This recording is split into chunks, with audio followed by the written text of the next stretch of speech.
एक जलाशय में 3 मछलियां रहा करती थीं। अना, प्रत्यु और यदा। तीनों के स्वभाव एक दूसरे से अलग अलग थे।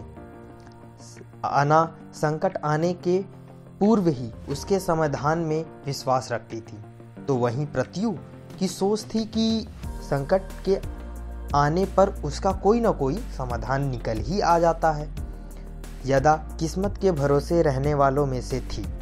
उसका मानना था कि जो किस्मत में लिखा है वह तो होकर ही रहेगा, चाहे कितने ही प्रयत्न क्यों न कर लिए जाएं, उसे टाला नहीं जा सकता। तीनों मछलियां जिस तालाब में रहती थीं वह मुख्य नदी से जुड़ा हुआ था, किंतु घनी झाड़ियों से ढका होने के कारण सीधे दिखाई नहीं पड़ता था।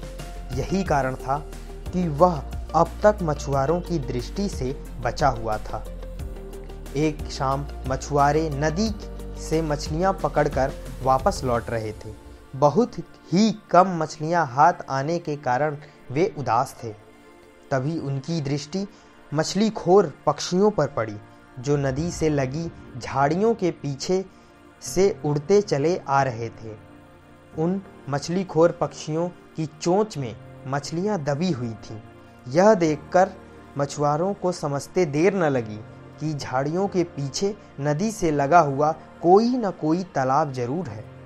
वे झाड़ियों के पार जाकर तालाब के पास पहुंच गए। वे बहुत खुश थे। एक मछुआरा बोला, लगता है यह तालाब मछलियों से भरा हुआ है, यहाँ से हम ढेर सारी मछलियाँ पकड़ पाएंगे। तभी दूसरा मछुआरा बोलता है, सही कह रहे हो भाई, लेकिन आज तो शाम घिर आई है, कल सुबह सुबह आकर यहाँ पर अपना जाल बिछाते हैं। दूसरे मछुआरे ने कहा और उसकी बात औरों ने मान लिया।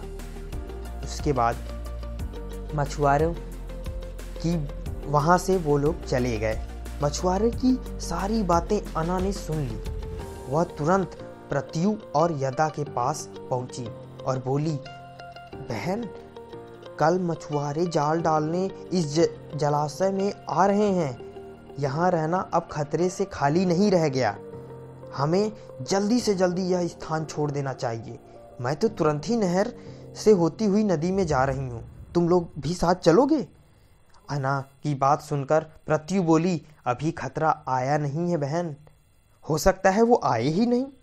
जब तक खतरा सामने नहीं आएगा मैं तालाब छोड़कर कहीं नहीं जाऊंगी। हो सकता है कि मछलियों को मारने वाले मछुआरे को कोई और तालाब मिल जाए और वे यहाँ आने का इरादा ही ना करें। वे आ भी गए तो ये भी हो सकता है कि मैं उनके जाल में फंसूं ही ना। उसके बाद यदा बोली, किस्मत के आगे क्या भला किसकी चली है। मछुआरों को आना होगा तो आएंगे और मुझे उनके जाल में फंसना होगा तो मैं फंसूंगी ही। मेरे कुछ भी करने से किस्मत का लिखा थोड़ी बदल जाएगा। अना ने अपनी योजना अनुसार वहाँ से प्रस्थान करना ही उचित समझा और वह तुरंत वहाँ से चली गई। प्रत्यु और यदा तालाब में ही रुकी रहीं। अगले दिन सुबह मछुआरे जाल लेकर आए और तालाब में जाल फेंक दिया। संकट सामने देख बचाव हेतु प्रत्यु अपना दिमाग दौड़ाने लगी।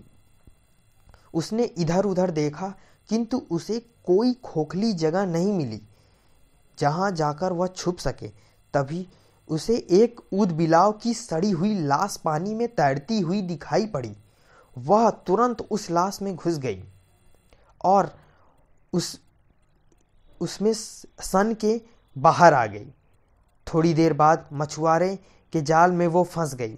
मछुआरे ने जैसे ही जाल बाहर निकाला और सारी मछलियों को जाल से एक किनारे पर पलट दिया, तब प्रत्यु ने मरी मछली की तरह जमीन पर पड़ी रही ताकि मछुआरे इसको मरा हुआ समझें। उसमें कोई हलचल न देखकर मछुआरे ने उसे उठाकर सूंघा। उसके ऊपर से आ रही बदबू से उसने अनुमान लगाया कि ये शायद कई दिनों पहले ही मर चुकी हो और उसने उसे पानी में फेंक दिया। पानी में पहुंचते ही प्रत्यु तैरकर तुरंत सुरक्षित स्थान पर पहुंच गई। इस तरह बुद्धि का प्रयोग करके वह बच गई। वहीं दूसरी ओर मछुआरे ने जाल फिर से फेंका और इसमें यदा भी फंस गई। यदा किस्मत के भरोसे बैठी थी, वह कुछ किए बिना ही अन्य मछलियों के साथ दम तोड़ दिया। इस कहानी से हमें ये सीख मिलती है कि हमें कभी भी किस्मत के भरोसे नहीं रहना चाहिए, क्योंकि किस्मत उसी का साथ देती है जो खुद का साथ देते हैं। किस्मत के भरोसे रहकर हाथ पर हाथ धरे बैठे रहने वालों का विनाश निश्चित है। धन्यवाद।